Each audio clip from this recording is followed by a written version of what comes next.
What is up, guys? It's the Sound Alchemist, and today I'm back to talk to you about Warhammer 40K, and we've got some pretty interesting things to talk about, because for one, we have a brand new edition on its way, and the folks over at the Warhammer community page has been giving us a little peek into the new rules and styles of play that await us wargamers. So let's dive into the article that I'm going to be posting down in the description so you guys can check it out, but I'm going to cover the most juiciest of parts. So let's begin with the most important thing about matched play. So when you play a game, it usually has some rules, some regulations, something to make the gameplay just flow, whether it's like a narrative, or you've got objectives, or you're literally just fighting to the last man. So with match play missions, they kind of give you a very interesting structure depending on the point value.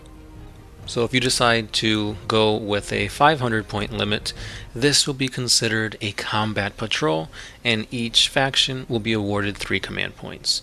At 1,000 points, this is called an incursion, and you double the command points to 6.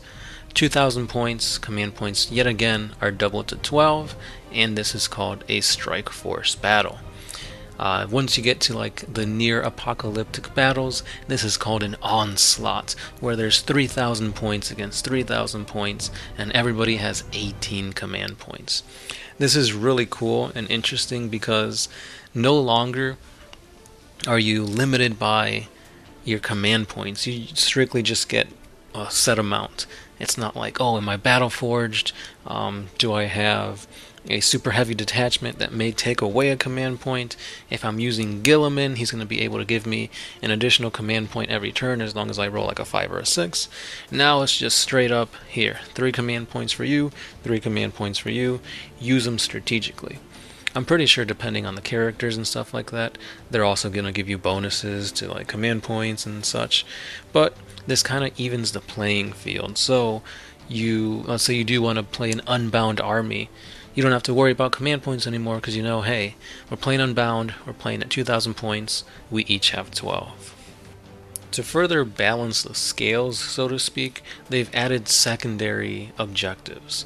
Basically what this means is that depending on the army that you're playing, or the tactics for your army, you have a better chance to score points. For example, they give the Raven Guard as being like sneaky and such, so you would be getting victory points for using homing beacons or infiltrating. If you're all about using just close combat tactics, doesn't matter who you're fighting, you're just going to rush the enemy, such as the World Eaters, then you can focus on just killing entire units. So based on the playstyle of your army, that's also going to come into effect as to what type of objectives are being played during these games. This sounds really fun. I actually like it. It makes things more streamlined, kind of easy. It's like, if you have no idea what army you're playing up against, you don't have to worry too much because, again, you know your army's playstyle, you know your army's strengths and weaknesses, and no matter what army you're fighting, you kind of gotta want to be, making your army do what it's meant to do. For example, if you're playing Tau, obviously you do not want to be in close combat, you want to be shooting, so I'm pretty sure there's secondary objectives at the Tau are going to be like killing an opponent's unit at range, or having 5 marker lights hit, that kind of thing. So that kind of evens the playing style, because if you're playing like an army that's all about close quarters combat, you can at least rack up some points before the enemy army has time to get you in combat. So I could see it working out perfectly to kind of even the odds. But again, this is just the beginning. We don't even know the entire rule set for 9th edition, so I'm pretty sure there's going to be some ways to kind of tilt the scales to your advantage, but we just have to wait and see. Now let's actually look at these secondary objectives. Now before that, they do say that you can't score more than 15 victory points based on the secondary objectives, so there is a cap to it, there is a limit. If you're completely relying on secondary objectives, know that at most you could only do 15. So that might be your way of winning. Maybe you know that the overall objective of the match isn't in your favor, just try and win with secondary objectives. So, the ones that they have here is Purge the Enemy, aka Assassinate. This is where you score 3 victory points at the end of the battle for each enemy character that is destroyed. So if your army's all about just offense, offense, offense, maybe you got a whole bunch of snipers, you know you got to pick off the characters. The enemy made a tactical mistake and put Gilliman in the front lines. That is your chance to pounce and take him out, so that at the end of the battle you can get these juicy victory points. And it's kind of funny, because if you look at the article, they show you a few more secondary objectives, but they just tease you by giving you about 20 words and then it starts to fade away. However, if you look at the one called Warpcraft, Mental Interrogation, you score 3 victory points each time you successfully complete the following psychic action. Mental Interrogation, which is a psychic action that is a warp charge 4. This is completely new for the psychic phase. What exactly is a psychic action? I have no idea, because it doesn't outright say it's a psychic ability or a psychic power. It's an action. So maybe once it comes to the psychic phase, we're gonna have different things that we can do. Maybe it splits the psychic phase into different types of like offense, defense, supplementary type of actions. So that'll be pretty interesting to see once they unveil it. And that also reminds me that the turns have now changed very slightly. You now start to turn with a command phase, similar to what they have in Age of Sigmar, where any buffs that your leaders have, they kind of go out. So if a warlord has like 6-inch bubble that gives you a +2 to, I don't know, leadership, it happens, or you activate it at the beginning of your turn. Which is interesting, because it seems like 9th edition is kind of borrowing a few things from Age of Sigmar, which it's cool, it's interesting. So yeah, you got command phase, movement, psychic, charge, finish the charge, and then it's the end step. So similar to the basics, just with like an added phase in the beginning. The last thing that they leave us is that this new edition has something way spectacular that I really, really enjoy. So traditionally they're saying that if you were at an objective, your models literally just sit there, camp out, shoot, fight in the assault phase if they're in there. However, that is a thing of the past. Well, I guess that's not the correct phrase. You can still do that, but why do that when you can do so much more, such as raising banners on key objectives, perform a ritual, plant homing beacons? This sounds amazing, because depending on the army you're playing, maybe you can do some crazy things, such as construct an obelisk if you're a Necron, and now that obelisk can perform like a anti-psychic barrier, such as the obelisks on Cadia that were used to like keep the Eye of Terror in check. Now if somebody's trying to smite you off an objective, they can no longer use psychic powers on you. If you're if you're playing Raven Guard, they're saying here you can plant homing beacons. So if you need more help defending this objective, boom, you can now summon somebody from Deep Strike to help you take the objective. That's really cool. I'm pretty sure that's going to cost like command points or something like that, but just the amount of things that I can come up with that'll be really awesome is just insurmountable. Create a freaking warp gate and spawn out demons or something like that. Whew, just the amount of things you can do are endless. They show off like certain different, what do you call them?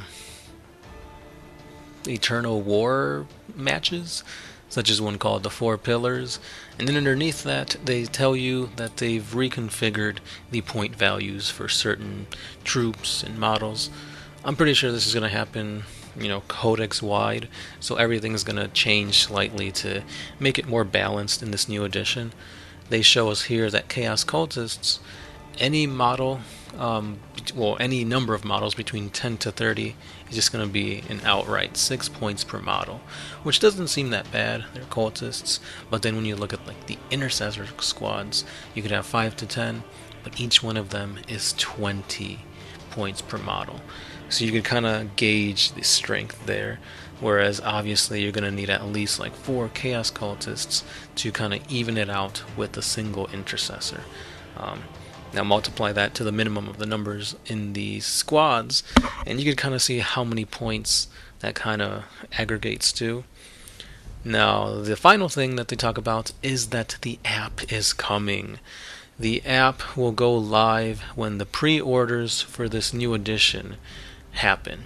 So it's going to be something really interesting that I've been looking forward to for a long time, because we all know Battle Scribe is a thing, and that's really, really helpful, especially when 8th edition had indexes, codices, supplements, campaigns. Like, the rules were everywhere, and it was just a hassle to know what was updated, what changed, what remained the same, what am I missing out on by not buying a certain book. Now it's right here, it's all in an app, and apparently it's gonna update as the FAQs go live. Hopefully it's not like a subscription based kind of thing.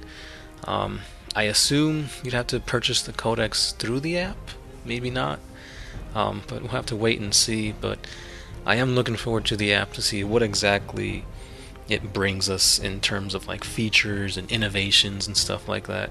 Do we get pictures with the models? Can you like rename something? Can you like change a stat or something like that? Because obviously, well, not obviously, what they've revealed is that there's going to be like campaigns that you can grow your army with. So for example, you could have like a scout captain starting off with like a small 250 point army, and then by the end of the campaign you're like at 3,000 points, and now your scout captain has transcended all these battles and is now like a chapter master or a captain, and he's got this battle scar. He's lost a leg, but then he's replaced it with a mechanical leg by the admech because you allied with him for so long. So just the amount of narrative campaigns you can create, the stories, the epic actions, 9th edition is looking to be a very, very narrative and epic evolution to the game of Warhammer 40K. And that's pretty much everything that was revealed here in the article. Again, link is down in the description so you guys can check out the whole thing, read every little detail, find out things that I glanced over. And yeah, let me know what you're excited for the most, and let me know what you think of the new objectives and secondary objectives. To me, the highlight for this is clearly the things you can do at objectives now, raising banners and such. Again, like, this number of things you can do is insane, hopefully. And yeah, that's all I got for today, guys. Stay safe, be proactive, fight the good fight. And as always, this is the Sound Alchemist, part of One Mind Syndicate, signing out. Peace.